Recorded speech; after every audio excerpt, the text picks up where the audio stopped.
Hello friends, ಬಿಂದು ಕೇಸರಿ ನಂದನ ವ್ಲಾಗ್ಸ್ಗೆ ತಮ್ಮೆಲ್ಲರಿಗೂ ಮತ್ತೊಮ್ಮೆ ಸ್ವಾಗತ. ಫ್ರೆಂಡ್ಸ್, ಎಲ್ಲರಿಗೂ ಸ್ಲಿಮ್ ಆಗಿರಬೇಕು, ಹಾಗೆ ನಾವು ಸುಂದರವಾಗಿ ಕಾಣಿಸ್ಬೇಕು ಅಂತೇಳಿ ಎಲ್ರಿಗೂ ಆಸೆ ಇರುತ್ತೆ. ಆದರೆ ಕೆಲವೊಬ್ಬರಿಗೆ ಬೆಲ್ಲಿ ಫ್ಯಾಟ್ ಅನ್ನೋದು ಪ್ರತಿದಿನ ಕಾಡ್ತಾನೆ ಇರುತ್ತೆ. ಹಾಗಾಗಿ ಇವತ್ತು ನಾನು ಬೆಸ್ಟ್ ಹೋಮ್ ರೆಮಿಡಿನ ಹೇಳ್ತಾ ಇದ್ದೀನಿ. ಫ್ರೆಂಡ್ಸ್, ಇವಾಗ ಫಸ್ಟ್ ಡ್ರಿಂಕ್ ಬಂದುಬಿಟ್ಟು ನಾವು ಖಾಲಿ ಹೊಟ್ಟೆಯಲ್ಲಿ ಬೆಳಗಿನ ಜಾವ ಎದ್ದ ತಕ್ಷಣ ಕುಡಿಬೇಕು. ಮೊದಲಿಗೆ ಒಂದು ಪಾತ್ರೆಯಲ್ಲಿ ನಾನು 1 ಕಪ್ ಆಗುವಷ್ಟು ನೀರು ಹಾಕ್ಕೊಂಡಿದ್ದೀನಿ. ಹಾಗೆ 1 ಕಪ್ಪಲ್ಲಿ ನಾನು ಅರ್ಧ ಲೆಮನ್ ಹಾಕ್ಕೊಂಡಿದ್ದೀನಿ. ನೀವು ಇನ್ನು ಸ್ವಲ್ಪ ಜಾಸ್ತಿ ಕೂಡ ಹಾಕ್ಕೊಬೋದು, ಇಲ್ಲ ಒಂದು ಫುಲ್ ಕೂಡ ಲೆಮನ್ನ ಹಾಕ್ಕೊಬೋದು. ನೆಕ್ಸ್ಟ್ ನಾನಿವಾಗ ಬೆಚ್ಚಗೆ ನೀರನ್ನ ಕಾಸ್ಕೊಂಡ್ಬಿಟ್ಟು ಕಪ್ಪಲ್ಲಿ ಹಾಕ್ಕೊಳ್ತಾ ಇದ್ದೀನಿ. ಸೊ ಇದನ್ನು ನೀವು ಖಾಲಿ ಹೊಟ್ಟೆಯಲ್ಲಿ ಎದ್ದ ತಕ್ಷಣ ಕುಡಿಬೇಕು. ಸೊ ಇದನ್ನು ನೀವು ಕುಡಿಯೋದ್ರಿಂದ ಬೆಲ್ಲಿ ಫ್ಯಾಟ್ ಬೇಗ ರೆಡ್ಯೂಸ್ ಆಗುತ್ತೆ. ಇದು ಫಸ್ಟ್ ಡ್ರಿಂಕ್ ಆಗಿರುತ್ತೆ. ನೆಕ್ಸ್ಟ್ ನಾನಿವಾಗ ಸೆಕೆಂಡ್ ಡ್ರಿಂಕ್ ಹೇಳ್ತಾ ಇದ್ದೀನಿ. ಇದನ್ನು ನೀವು ಆಫ್ಟರ್ ಬ್ರೇಕ್ಫಾಸ್ಟ್ ತೊಗೊಬೇಕು, ಅಂದರೆ ಟಿಫನ್ ಆದಮೇಲೆ ನಂತರ ನೀವು ತೊಗೊಬೇಕು. ಸೆಕೆಂಡ್ ಡ್ರಿಂಕ್ನ ಮಾಡ್ಕೊಳ್ಳೋದಕ್ಕೆ ನಾನು 1 ಕಪ್ ಆಗೋವಷ್ಟು ನೀರನ್ನ ತೊಗೊಂಡಿದ್ದೀನಿ. ಹಾಗೆ ಒಂದು ಸ್ವಲ್ಪ ಜೀರಿಗೆ, ಒಂದು ಸ್ವಲ್ಪ ಶುಂಠಿ, ಹಾಗೆ ಒಂದು ಸ್ವಲ್ಪ ಲೆಮನ್, ಹಾಗೆ ಒಂದು ಅರ್ಧ ಚಕ್ಕೆನ ಹಾಕ್ಕೊಳ್ತಾ ಇದ್ದೀನಿ. ಇದು ಇಷ್ಟು. ಫ್ರೆಂಡ್ಸ್, ನಾವು ಎಷ್ಟು ಕಪ್ ನೀರು ಹಾಕ್ಕೊಂಡಿರ್ತೀವಲ್ವ ಅದು ಅರ್ಧಕ್ಕೆ ಬರೋವರೆಗೂ ನಾವು ಇದನ್ನು ಕುದಿಸ್ಕೋಬೇಕು. ನಂತರ ನಾವು ಇದನ್ನು ಸೋಸ್ಕೊಂಡು ಕುಡಿಬೇಕಾಗುತ್ತೆ. ನಾವು ಒಂದು 5 ನಿಮಿಷ ಕುದಿಸ್ಕೊಂಡ್ಬಿಟ್ರೆ ಏನಾಗುತ್ತೆ ಅಂತೇಳಿದರೆ ಅಷ್ಟೊಂದು ನಮಗೆ ಒಳ್ಳೆ ಅಂಶಗಳು ಸಿಗೋದಿಲ್ಲ. ಹಾಗಾಗಿ ಅರ್ಧಕ್ಕರ್ಧ ಕಡಿಮೆ ಆಗೋ ಅಷ್ಟು ನಾವು ನೀರನ್ನ ಚೆನ್ನಾಗಿ ಕುದಿಸ್ಕೊಂಡು ನೀರನ್ನ ಕುಡಿಬೇಕು.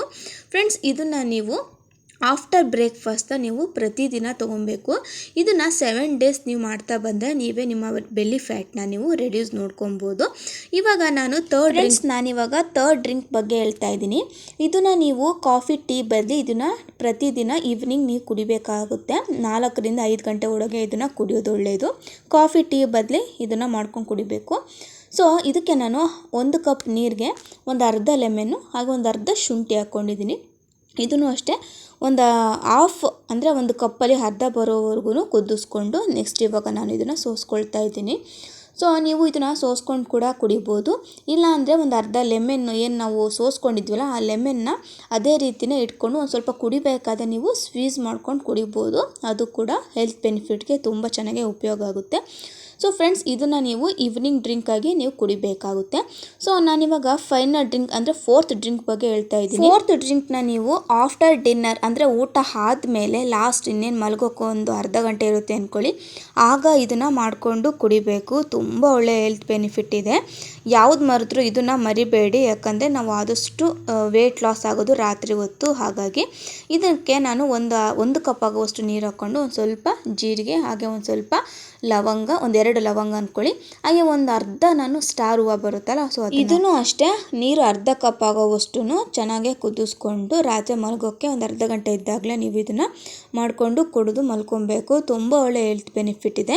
ಫ್ರೆಂಡ್ಸ್, ಇದಿಷ್ಟನ್ನು ನೀವು ಒಂದು ವೀಕ್ ಆಗಿ ಪ್ರತಿದಿನ ಕುಡಿತಾ ಬನ್ನಿ. ನಿಮ್ಮ ಬೆಲ್ಲಿ ಫ್ಯಾಟ್ ರೆಡ್ಯೂಸ್ ಆಗೋದನ್ನ ನೀವು ಖಂಡಿತ ನೋಡ್ತೀರಾ. ಫ್ರೆಂಡ್ಸ್, ಇದನ್ನು ತಪ್ಪದೆ 1 ವೀಕ್ ಮಾಡಿ ಹಾಗೆ ನನಗೆ ಕಾಮೆಂಟ್ ಮುಖ ತಿಳಿಸ್ಕೊಡಿ. ಖಂಡಿತವಾಗ್ಲೂ ನೀವು 3 kg ವೆಯ್ಟ್ ಲಾಸ್ ಆಗಿರ್ತೀರಾ. ಒಂದು ಸತಿ ಇದನ್ನು ನೀವು ಮಾಡ್ಕೊಂಡು ಕುಡಿದು ನೋಡಿದ್ರೆ ನಿಮ್ಗೆ ಗೊತ್ತಾಗುತ್ತೆ. 1 ವೀಕ್ನ ಬಿಡಲೇಬಾರ್ದು, ಕಂಟಿನ್ಯೂಸ್ ಆಗಿ ಕುಡಿಲೇಬೇಕು. ಆಗಷ್ಟೇ ನಮಗೆ ರಿಸಲ್ಟ್ ನೋಡ್ಲಿಕ್ಕೆ ಸಾಧ್ಯ. ಇದಿಷ್ಟು ಇವತ್ತಿನ ವಿಡಿಯೋ. ತಮ್ಮೆಲ್ಲರಿಗೂ ಈ ವಿಡಿಯೋ ಇಷ್ಟ ಆಗಿದೆ ಅಂತೇಳಿ ಅಂದ್ಕೊಳ್ತಾ ಇದ್ದೀನಿ. ಇಷ್ಟ ಆದರೆ ಲೈಕ್ ಮಾಡಿ, ಹಾಗೆ ನಮ್ಮ ಚಾನಲ್ನ ಸಬ್ಸ್ಕ್ರೈಬ್ ಮಾಡ್ಕೊಂಡು ನೋಡಿ. ಆದಷ್ಟು ಬೇಗ ಮುಂದಿನ ವ್ಲಾಗಲ್ಲಿ ಸಿಗ್ತೀನಿ. ಅಲ್ಲಿವರೆಗೂ ಟೇಕ್ ಕೇರ್, ಬಾಯ್.